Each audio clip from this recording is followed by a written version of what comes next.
Okay. A guy who played it's fast and loose. I sometimes, as you know, sitting in this desk, this side of the desk, Joe and Pat, you've tried to do this. We've all tried to do this. We try to catch everything that goes past us so we can act in real time.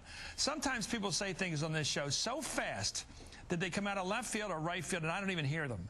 But a friend of mine called me up and said, pay attention to what Frank Gaffney said on your show on Thursday, and we went back and looked at the tape. Here's a charge, a claim for going to war with Iraq, another reason to go to war with Iraq from the neoconservative side from Frank Gaffney that I've never heard before. I want your reaction to it. Gentlemen. Well, as I said, he kept saying that he was going to try to get even against us for Desert Storm, so it wouldn't be unreasonable for people to conclude maybe that that's what he was doing. There's also circumstantial evidence, not proven by any means, but nonetheless some pretty compelling circumstantial evidence of Saddam Hussein's Iraq being involved with the people who perpetrated both the 1993 attack on the World Trade Center and even the Oklahoma City bombing. The Oklahoma City bombing, McVeigh and Nichols, is now being laid out as the work of Saddam Hussein. These people, they use anthrax. They will use the Weekly Standard has reams of arguments why we should go to war. They won't quit, Pat. It's funny, but it's horrible. They would use any case to get us into the war with Iraq, and they did, and they won. Chris, you know, in 1991, Saddam Hussein had Scud missiles and chemical weapons. He didn't fire the chemical weapons at us in Saudi Arabia. He didn't fire them at Israel. Why? Because Jim Baker said, you use that junk on our soldiers, and all bets are off what we're going to use on you. He was deterred. He was in a box by 2001. He was no threat to the United States of America. If he were a threat, why didn't the Jordanians and Turks and the others want us to do it? Nobody over there wanted this war.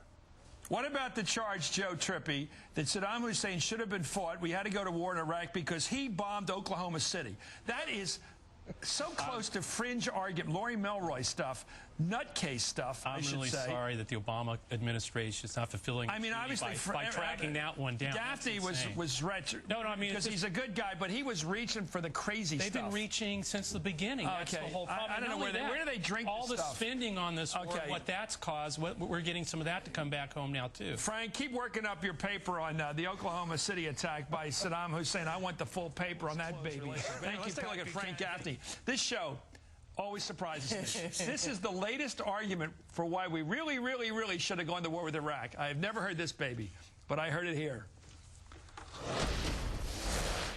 Well, as I said, he kept saying that he was going to try to get even against us for Desert Storm, so it wouldn't be unreasonable for people to conclude maybe that that's what he was doing.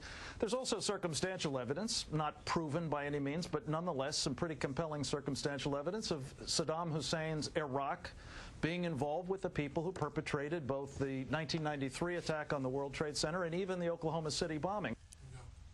I don't know what to say. It's just bizarre. We blame Saddam Hussein for bombing Oklahoma. I thought Timothy McVeigh and a couple of guys were executed. We have to believe and admitted it. We have to believe that Timothy McVeigh went to his death by lethal injection rather than rat out Saddam Hussein. And that Terry Nichols is sitting in a prison cell serving 161 consecutive life terms rather than spill the beans This about is Saddam. why, Michelle, I will set up you because this is why I've always been very skeptical about the reasons we went to war with Iraq.